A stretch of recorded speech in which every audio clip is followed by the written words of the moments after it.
ഏറ്റവും ക്ലവറായി മറുപടി പറഞ്ഞത് രാജീവ് ചന്ദ്രശേഖറാണ്. കാരണം രണ്ടു കൂട്ടരും ഈ ഡീൽ ആരോപണം ഉന്നയിക്കുന്നുണ്ട്. രാജീവ് ചന്ദ്രശേഖർ വളരെ ക്ലിയർ ആയിട്ട് കേരളത്തിന് പുറത്തേക്കുള്ള സാഹചര്യം ചൂണ്ടിക്കാണിച്ചിട്ടാണ് അതിന് മറുപടി ചോദിക്കുന്നത്. അതിൽ കൂടുതൽ എന്താണ് ബിജെപിക്ക് അതിൽ പറയാൻ കഴിയുന്നത്? അങ്ങനെ നോക്കുകയാണെങ്കിൽ ക്ലവർ മറുപടി പറഞ്ഞത് രാജീവ് ചന്ദ്രശേഖർ തന്നെയാണ്. പിന്നെ ഈ മണ്ഡലങ്ങളുടെ കാര്യം പറഞ്ഞല്ലോ. ഇപ്പോൾ അങ്ങനെയാണെങ്കിൽ ഇതാ പല സ്ഥാനാർത്ഥികളുടെ കാര്യം ഇവിടെ ചോദിക്കുന്നുണ്ട്. ഇപ്പോൾ ചിറയൻകീഴ് രമ്യ ഹരിദാസിനെതിരെ എത്ര വലിയ പ്രതിഷേധം ഉയർന്നിരുന്നു. അവിടെ രമ്യ ഹരിദാസിനെ മത്സരിപ്പിക്കരുത്. രമ്യ ഹരിദാസ് മുൻപ് മത്സരിച്ചിട്ടുള്ള മണ്ഡലങ്ങളുടെ സാഹചര്യം നമുക്കറിയാവുന്നതല്ലേ.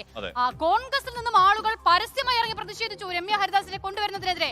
മുൻപ് കഴിഞ്ഞ തെരഞ്ഞെടുപ്പിൽ UDF കാൻഡിഡേറ്റായി മത്സരിച്ച അനൂപ് അതിൽ പ്രതിഷേധിച്ചത് ഇത്തവണ അവിടെ ചിറയൻകീഴിൽ NDA കാൻഡിഡേറ്റ് ആണ്. അപ്പോൾ ആരെ സഹായിക്കാനാണ് രമ്യ ഹരിദാസിനെ കൊണ്ടുവന്നത്? അത്തരം കാര്യങ്ങളും ഉണ്ടല്ലോ. അപ്പോൾ നമ്മൾ ഏതെങ്കിലും ഇതാ ഒരു മണ്ഡലത്തെ മുൻനിർത്തി ഇത് അതാണ് എന്ന് പറഞ്ഞാൽ ഇപ്പുറത്ത് മറ്റേതല്ലേ എന്നുള്ള സംശയം സ്വാഭാവികമായും തോന്നും. പറഞ്ഞ മറുപടി അതായത് പുറത്തല്ല നിങ്ങൾ ഒറ്റക്കെട്ടാണല്ലോ.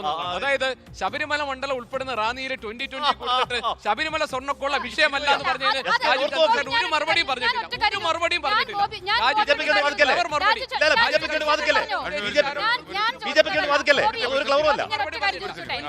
എന്തിനാണ് അവിടെ സീറ്റ് കൊടുത്തത്? റാന്നിയിൽ മറുപടി പറഞ്ഞിട്ടുണ്ടോ? ഈ അഡ്ജസ്റ്റ്മെന്റിന്റെ കാര്യത്തിൽ എന്ത് മറുപടി രാജീവ്? ഈ കോന്നിയിലോ അല്ലെങ്കിൽ റാന്നിയിലോ ശബരിമല വിഷയമാകില്ല എന്ന് ഏതെങ്കിലും ഒരു BDJS നേതാവോ ഏതെങ്കിലും ഒരു 2020 നേതാവോ എന്ന് പറഞ്ഞാൽ വിഷയമാകാതിരിക്കുമെന്ന് ഗോപി വിശ്വസിക്കുന്നു.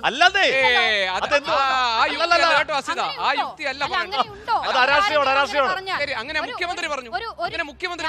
മുഖ്യമന്ത്രി പറയും സ്വാഭാവികമായും ആരോപണമാർക്കെതിരെയാണ്. മുഖ്യമന്ത്രി പറഞ്ഞു ശബരിമല വിഷയമല്ല.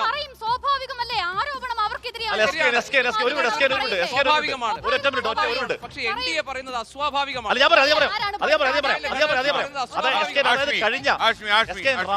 റാന്നി എന്ന് പറയുന്ന ശബരിമല ഇരിക്കുന്ന മണ്ഡലമാണ്. കഴിഞ്ഞ നിയമസഭാ തെരഞ്ഞെടുപ്പിൽ ഈ പറയുന്ന രീതിയിൽ ശബരിമല വിഷയം ആചാര ലംഘനമൊക്കെ ആഞ്ഞുകത്തിയ തെരഞ്ഞെടുപ്പിൽ അവിടുത്തെ NDA സ്ഥാനാർത്ഥി പറഞ്ഞ എന്താ സ്കേൻ? അവിടുത്തെ NDA സ്ഥാനാർത്ഥി പറഞ്ഞത് ഇപ്പൊ ഈ ബീഗോലക്ഷം പറഞ്ഞ പോലെ ശബരിമല ഇരിക്കുന്ന മണ്ഡലത്തിൽ ഇവിടുന്ന് ഒരു ഹിന്ദു പോണ്ടേ എന്ന് ചോദിച്ച ശബരിമല വിഷയം ആഞ്ഞു കത്തിച്ച മണ്ഡലത്തിൽ ഇത്തവണ നിൽക്കുന്ന 2020 സ്ഥാനാർത്ഥി എന്ന് പറയുകയാണ് ഞങ്ങൾ ആരുടെയും മുഖത്ത് കരിവാരിത്തേക്കാനില്ല കേട്ടോ ശബരിമല വിഷയം ചർച്ച എടുത്തുണ്ട്. അതായത് ആ NDA സ്ഥാനാർത്ഥി G20 എന്നുള്ളതല്ല, NDA സ്ഥാനാർത്ഥി അവിടെ ശബരിമല ഇല്ലാതെ പറയുകയാണ്. കാരണം അവര് പ്രതിരോധത്തിലാക്കും. അത് സമ്മതിച്ചു. ശബരിമല വിഷയം CPM-നെ പ്രതിരോധത്തിലാക്കുന്നതാണെന്ന് സമ്മതിച്ചു. പ്രതിരോധത്തിലാക്കാൻ സമ്മതിച്ചു. അല്ല അങ്ങനെയല്ല പറയുന്നത്. അവര് പറയുന്നത്